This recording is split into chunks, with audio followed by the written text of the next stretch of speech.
All right, everyone.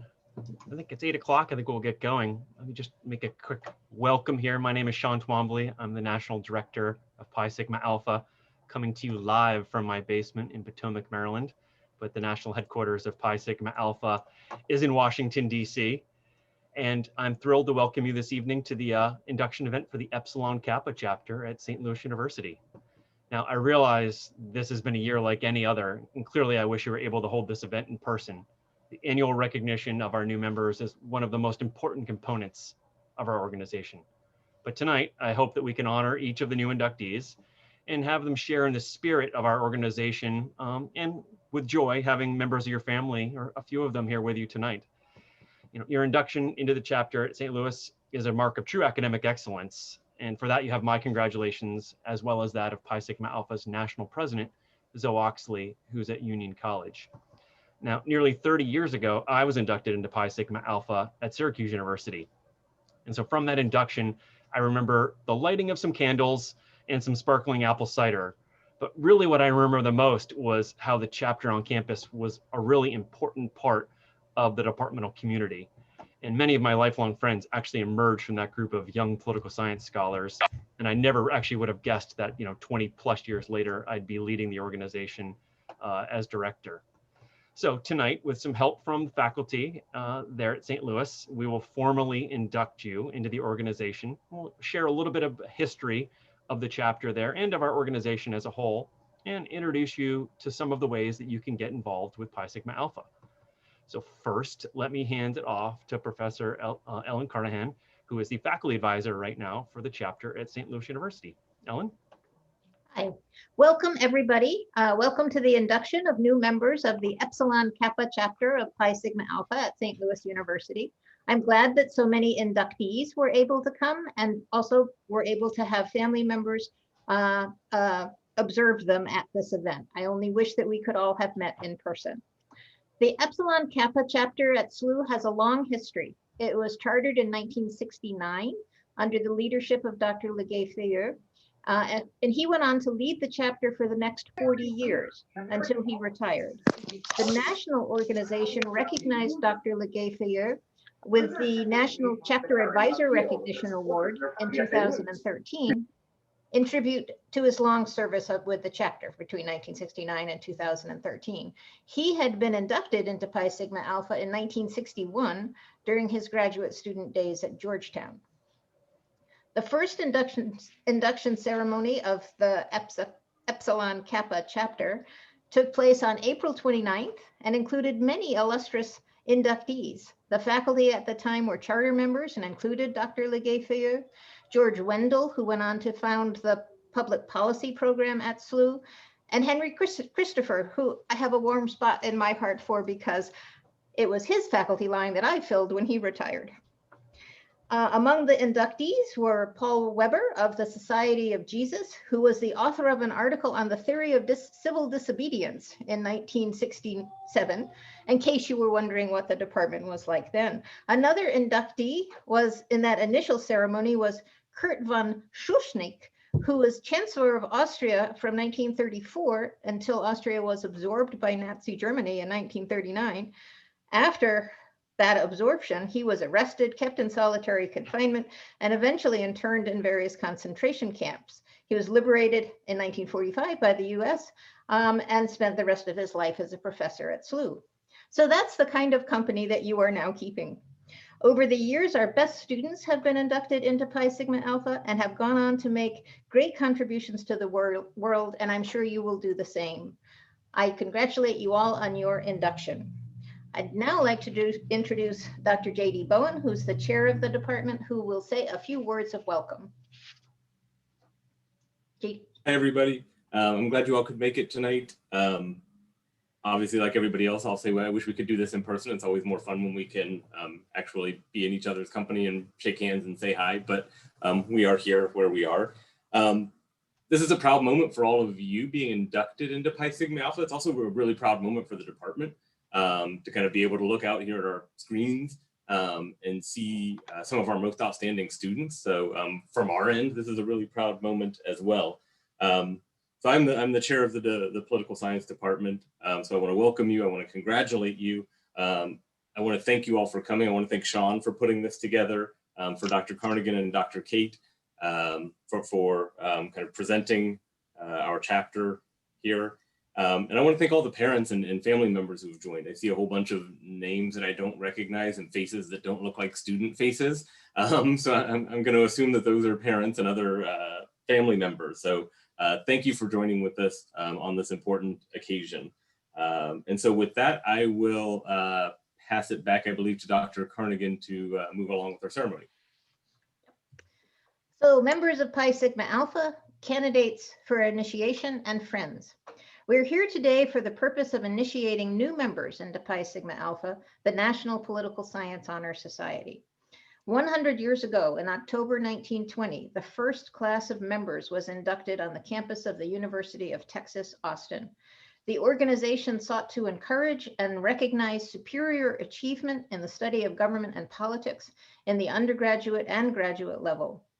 The first class included 13 students, among them, and this is to put pressure on you, among them a future Supreme Court Justice, a US Attorney General, a future US Ambassador, a future government professor at Harvard, a future leader in the US labor movement, and a number of future attorneys, and other individuals who would go on to make an impact at local, national, and international levels. Today, Pi Sigma Alpha hosts chapters on nearly 850 campuses and has inducted more than 300,000 members.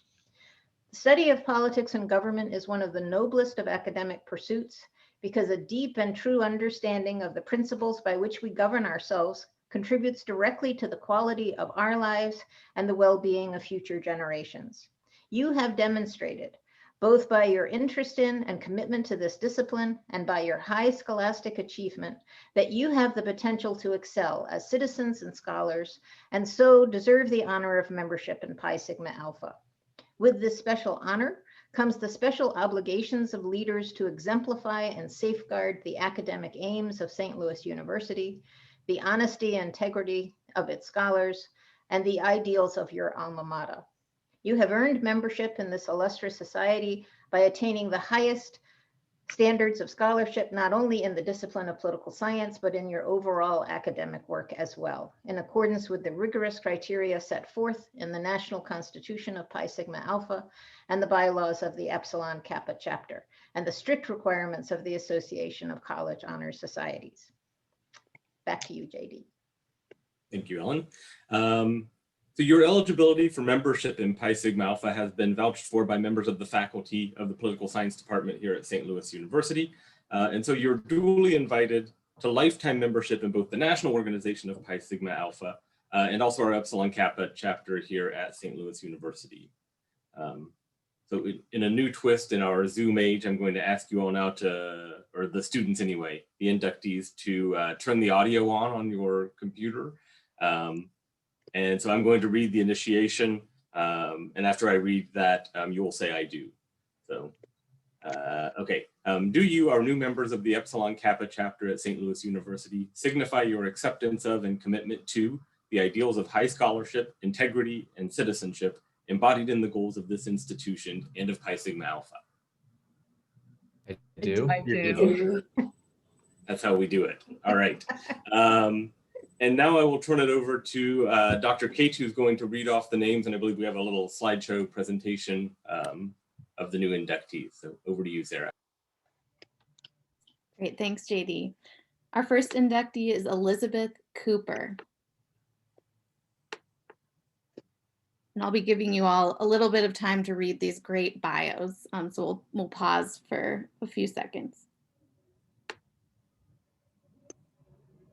Justice Hill.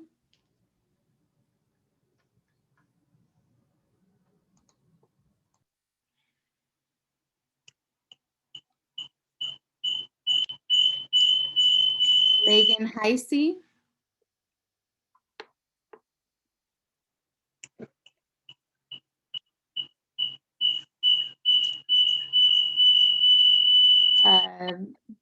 Jonathan Allen Christian Crone.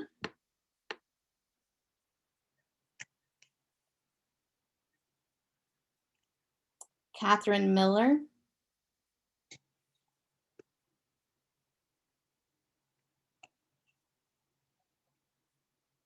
Elizabeth Potteriff,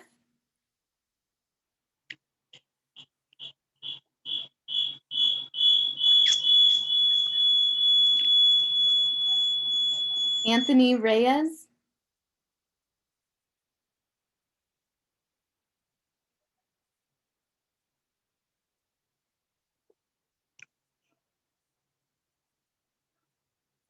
Nick Schwartzen,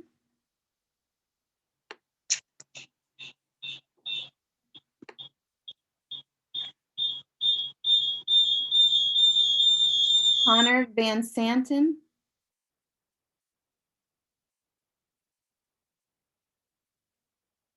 Grace Wallace,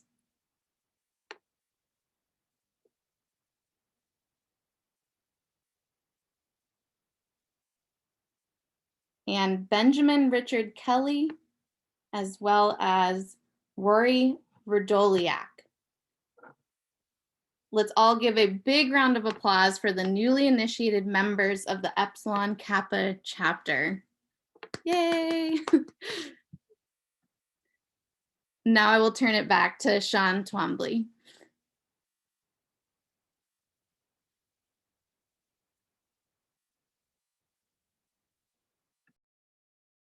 Helps if I unmute myself. Congratulations, everyone. Really proud to welcome you to the Pi Sigma Alpha family.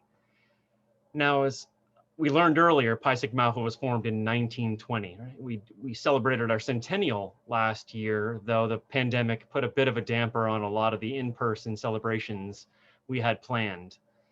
And as you heard, that first class of members was incredibly unique and really did set some high standards. 13 students, it was 12 men and 1 woman. And I wanted to share a little bit about the one young woman that was inducted that year. Her name was Mary Mcbride, and she was inducted in 1920 in that first class. She spent some time as a local school teacher after she graduated from UT Austin, then married her college sweetheart and moved to a small town in Texas called Yoakum. And while she didn't take any further education, she instead transformed that small Texas town through her civic and cultural work. And all that we've been able to unearth here suggests that she had as much impact on that small Texas town as a lot of those other individuals did with roles that took them very far from the state of Texas. Today, you can still find a library named after her, and her husband and a number of other civic organizations have close ties to that family name. It's really fascinating. And the reason why I share this story each time is that, regardless of your own future education or your own future employment, you have this opportunity to take the training that you've gotten at SLU and make a difference in your own community, big or small. Now, as we watch the news each day and we see the implications of the election and social injustice and all these components, we realize that collectively we still all have a lot to do. Now, as I was preparing for the centennial, I actually was able to unearth the original constitution of Pi Sigma Alpha, as dated back December 2019, if you could believe it, before the first chapter had even been fully inducted. And I wanted to share with you really quick what they stated the original purpose of the organization to be, because I think it still has it resonates today. It stated that Pi Sigma Alpha was to encourage the scientific and practical study of problems of government, to foster reforms in our government machinery, and to aid in the education of the electorate in problems of government. Now, I don't know about you, but each of those 3 pieces, as we just heard them, still actually are a central part of what you are trying to take in as a student, but also how you are engaged as a member of society, like your means to be civically engaged. And as you think about the fact that this organization is entering its 2nd century and that our country is struggling, with some identity crises as it may be, to think about what role you want to play, not just in what you do, but in how you say it, the conversations you have, your ability to listen, but at the same point, your ability to create opportunity for everyone to to share in what they believe in.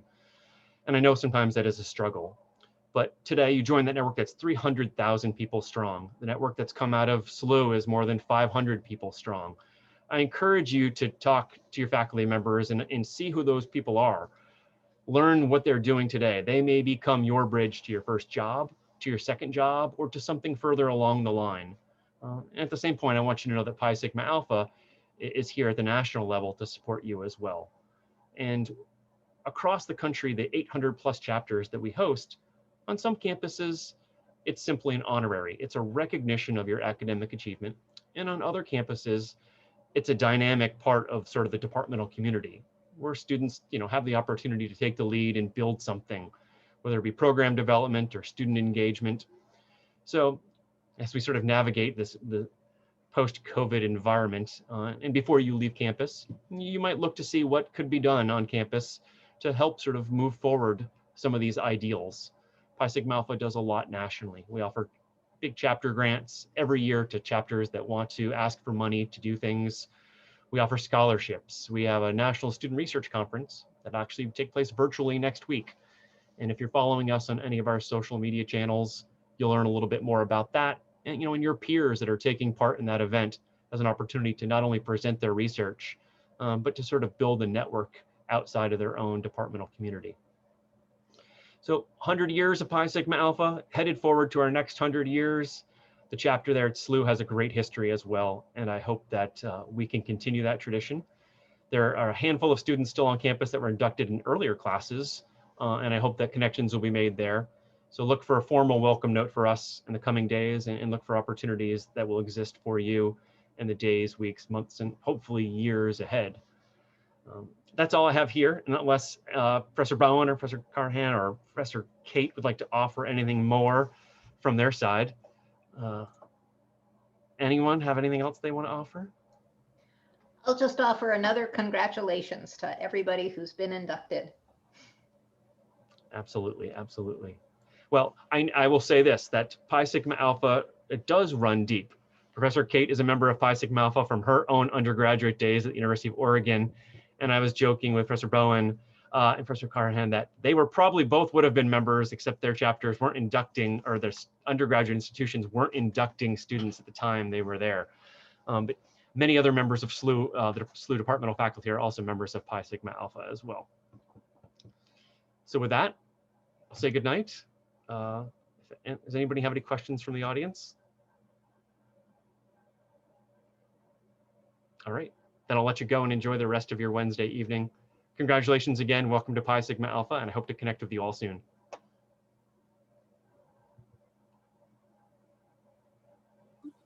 Some of the spots looked okay, but I had one on this side where my crown, the top at crown was like a tooth near it. That was really painful. And I'm like, what can I do differently? Like, I'm using total mouthwash, I brush, I'm not brushing as often. Thanks, Ellen. I appreciate you coming. You're muted. Bye-bye. Thanks a lot. Absolutely. See you soon.